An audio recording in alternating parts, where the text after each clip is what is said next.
Hello, welcome back to the channel. Today, we're diving straight into how to use Zoho Project for legal case management, your ultimate guide for 2025. Our first step is to create a new project. Navigate to the New Project button and click it. Then, name your project something relevant to your legal case. This helps us segregate different cases into different projects, keeping your dashboard clean and organized. Now that we've done that, let's move to setting up tasks. Go to the Tasks tab and click on Add Task. Here, you input all the necessary tasks related to your case, such as file a motion or prepare evidence.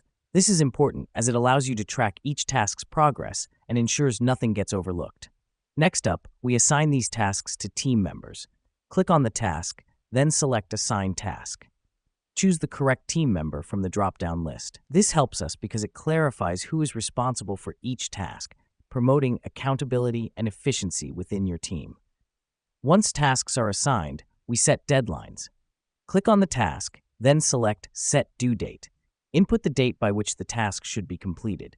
The reason we do this is to keep everyone on track and ensure the legal case progresses without unnecessary delays. Our final step is to monitor the project. Click on the Dashboard tab to view the overall progress of your project.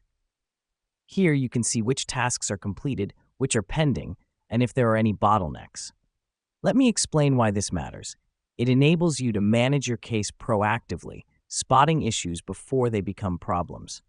And just like that, you're now equipped to use Zoho Project for legal case management effectively, ensuring your legal cases are handled efficiently and effectively. Thanks for tuning in on this quick guide, and we'll catch you in the next one.